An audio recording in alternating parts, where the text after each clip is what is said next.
In this culture, I think being a cowboy is something you always strive to be because it embodies more than your job. It's more about your ethics and character and the type of man that you are versus necessarily a set of skills. Most men that I know that do work that entails what typically is embodied as a cowboy, there's not a lot of them that would look you in the face and say, I am a cowboy. They just say, this is the kind of work that I do.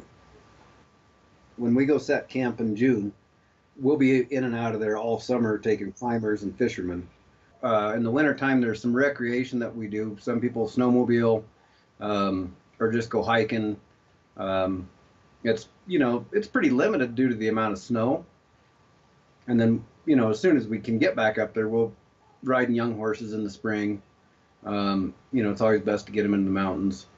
But they spend the winter and most of the spring on winter pasture. So, like right now, they're at our ranch in Crowheart, and they're just out grazing, and we supplement their feed a little bit.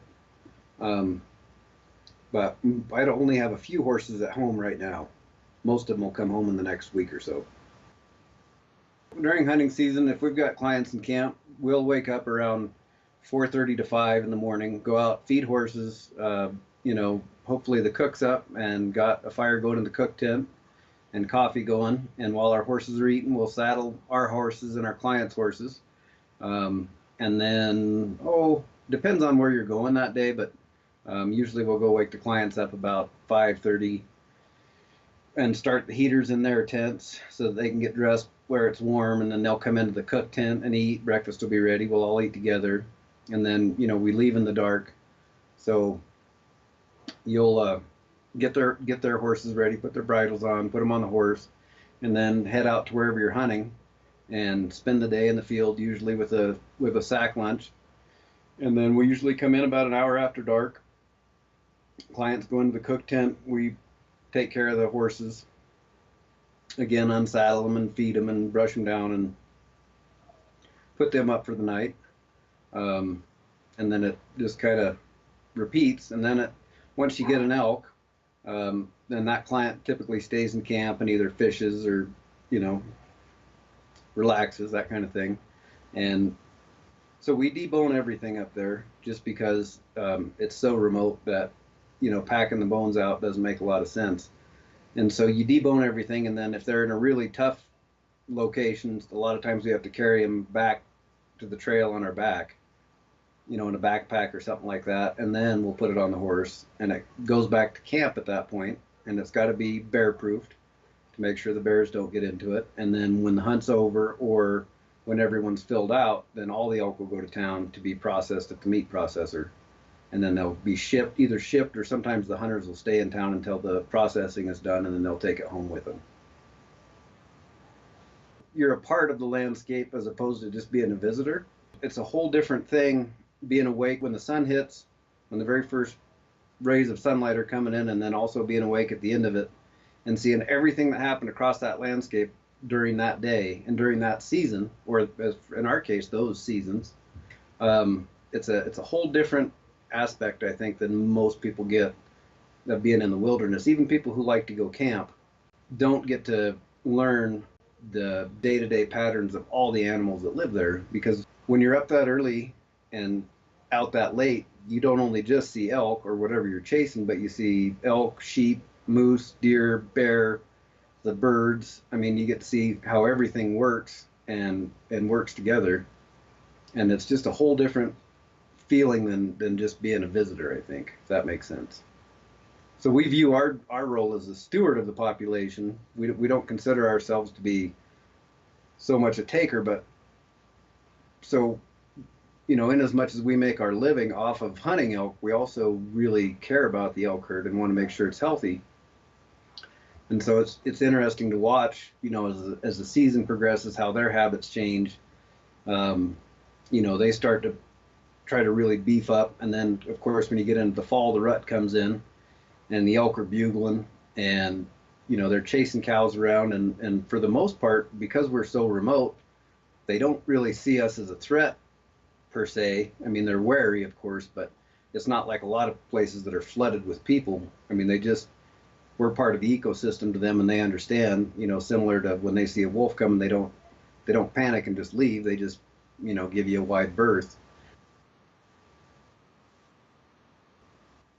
They're their own individual, just like people are.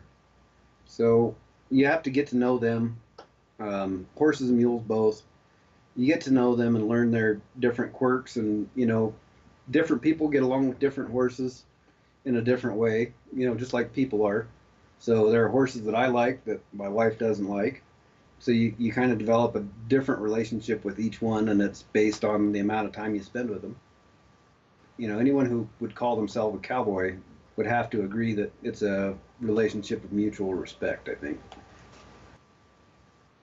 So I think for any kid growing up like this, I mean, even my little boy who just turned 4 says, "Daddy, I can't wait to be a cowboy like you," but yet I would never tell him, "I can't wait for you to be a cowboy like me," if that makes sense.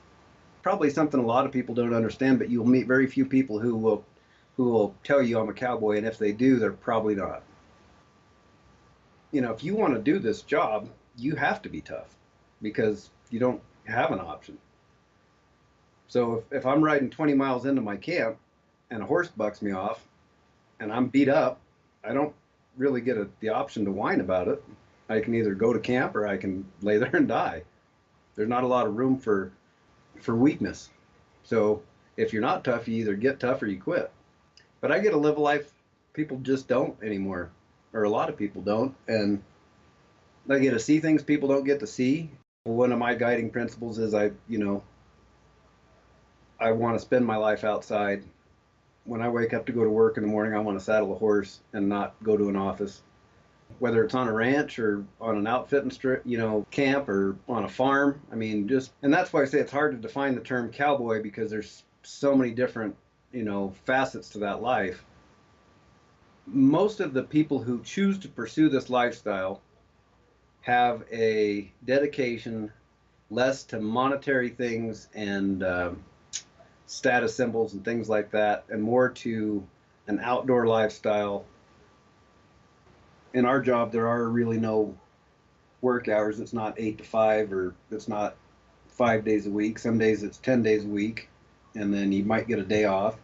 And some days it's 13 hours, and then some days, you have a good day and you only put in 6 hours, and you quit early and have a beer, So people who aren't willing to just show up for the job, regardless of how long it takes or what's required, if you're not passionate about it, you're never going to do it. You're just not. It's too hard. That's part of what makes it so great, is not very many people want to do it, and B, a lot of the people that want to do it can't. When I was in school, granted, we're from a very small town, so my high school class was like 26, but most of my buddies at one point or another were guides. And now, looking at the high school classes coming up, there's not a single student interested in it. But it's sad to see people from this town aren't, and a lot of it is people from the East or people from the West Coast who want to change in their life, and so they sign up for a guide school, or they call somebody like me. It's changing. I think there'll always be something like this, but what's kind of sad, I feel like, is a lot of the history is leaving it. So a lot of these businesses are being bought by businessmen who want to cater to their friends. There's no real push to ensure that this industry continues forward. And I mean, it's similar also with the ranches, where these big family ranches are worth more to real estate developers than the ranchers can make off their cattle. And so it's the hard-headed ones that stick around, even though their family ranch might be worth $20 million to some land developer, but they don't want to see their family's legacy essentially be chopped up into 40-acre tracts, despite how difficult and treacherous and all those other things that it is, to be able to do it and do it well. In this line of work, people take a lot of pride in that.